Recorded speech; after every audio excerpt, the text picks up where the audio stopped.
Welcome to This Explainer. If I were to ask you right now to just picture the future of artificial intelligence, what immediately comes to mind? Chances are you're picturing the absolute latest iteration of ChatGPT, or maybe Claude. You're probably thinking about this highly advanced text generator or an autonomous digital agent that can magically book your holidays or do your grocery shopping for you. And honestly, while all of that is absolutely true and incredibly impressive, we're kind of stuck in this collective obsession with text and screens. But researchers, they're imagining a very different kind of future for our digital interactions. The future of AI isn't just about what happens on a screen. It's about what happens in the physical world around us. Okay, let's dive right into our roadmap for today. First, we're moving beyond the chatbot. Second, we're looking at learning like a baby. Third, we'll unpack morphological computation. And finally, the real-world data flywheel. Let's get started. Section 1. Beyond the chatbot, the screen illusion. So, robots have been getting a lot smarter lately, parsing our human intentions better than ever, mostly thanks to a massive leap in large visual and language models. Which, of course, raises a pretty massive question. What actually comes after generative AI? Imagine an AI that isn't just some digital assistant trapped in your phone. Imagine something embedded in the very fabric of your everyday life. When we talk to robots today, whether we want them to do the dishes or pick and pack boxes inside a giant e-commerce warehouse, it's suddenly so much easier for them to understand us. They're basically using the vast corpus of human communication they've been trained on to finally understand our physical intentions. To really wrap our heads around this transition, it helps to look at it through a cultural lens. Futurist Mike Walsh was recently speaking from Tokyo, and he noted how in Japan, everything just feels incredibly alive. And he didn't just mean nature, he meant the technology. Whether it's a taxi you're stepping into, an ATM you're using, or a friendly rice cooker singing a little tune when your food is done, there's this distinct sense that everything is infused with personality and even a kind of spirit. This actually connects deeply to the Japanese principles of Shintoism and animism, where objects in the physical world possess a life force. This isn't just philosophy, guys. It perfectly sets the stage for where embodied AI is heading. AI isn't just going to be a chatbot. It's going to be something that feels alive in our environment. The whole paradigm is shifting. Think about our current AI, digital agents completely bound to a screen or a text prompt. Contrast that with the imminent future, which is totally embodied and physical. This future is where AI literally gets a body. The intelligence is actually stepping out of the server rack and stepping right into our kitchens and warehouses to interact with the real physical laws of gravity, space, and objects. Moving on to Section 2, learning like a baby, the multimodal mind. So there's this growing consensus among top researchers that the secret to reaching the next level of artificial intelligence isn't just hoarding more data or throwing more compute at a server farm. It's actually giving AIs a physical body to create a multimodal AI.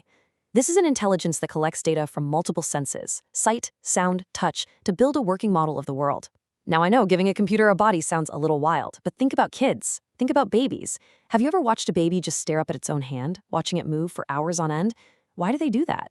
Because in a very real sense, a baby is the ultimate multimodal AI.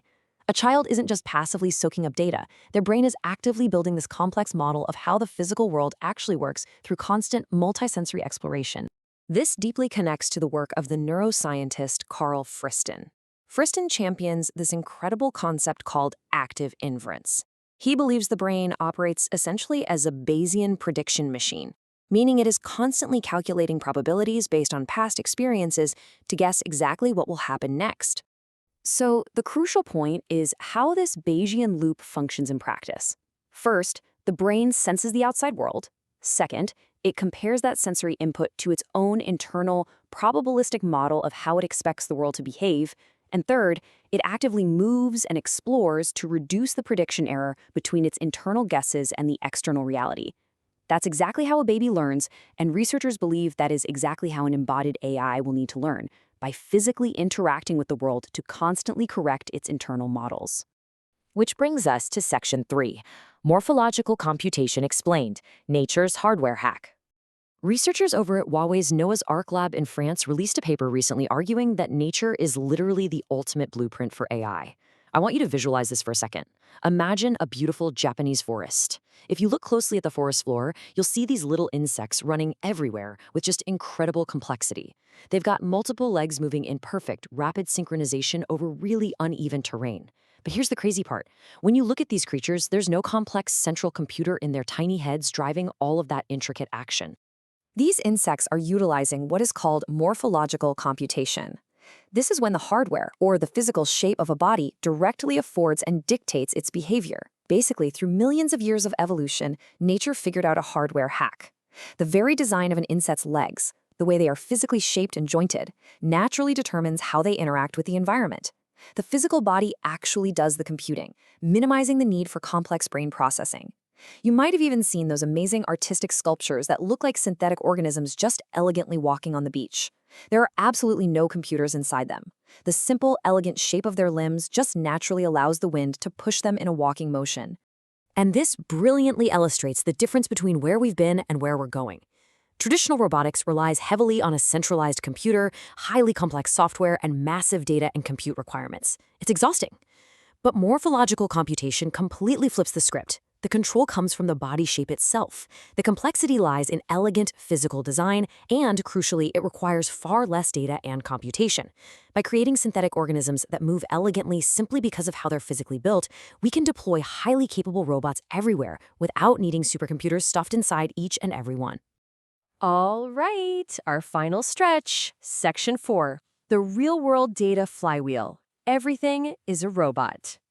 Let's bring these biological analogies directly back to our immediate technological future.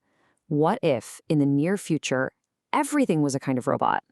Take a company like Tesla today. It's so easy to argue they aren't just building cars anymore. They are building smartphones on wheels.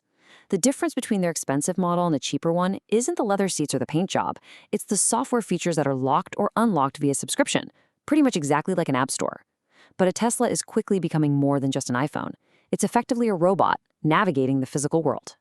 And because they're robots, they are fundamentally changing how AI learns. Training data is rapidly expanding. Companies owned by Elon Musk, like xAI with their Grok model, well, they aren't just relying on text scraped from the internet anymore. The training data feeding these next-generation large language models is actually coming from the videos and photos captured by the self-driving cars themselves while they're out in real-world navigation. They're literally feeding off of the physical data ecosystem. This creates what we call the ultimate data flywheel. Step 1. Deploy physical robots, like cars or delivery drones, out into the world. Step 2. Capture incredibly rich real-world video and photo data. Step 3. Train AI models not just on human language, but on the actual physics and reality of the real world. And Step 4. Deploy even smarter, more grounded robots back into the environment. The next giants of AI won't win just by hoarding the most NVIDIA chips. They're going to win through their ability to master this flywheel, deploying robots to completely understand the physical world around them. Which brings us to a really perfect summary of our explainer today. Chatbots are exciting, but they're really only just the beginning. AI is not only embedded in every aspect of our digital lives, but in a very real sense is embodied in our physical one as well. This shift from the digital screen to the physical environment is monumental. We are moving from AI that just speaks to AI that touches, moves, and learns exactly the way living creatures do. So, I'm going to leave you with this final thought to ponder as you look around your room right now.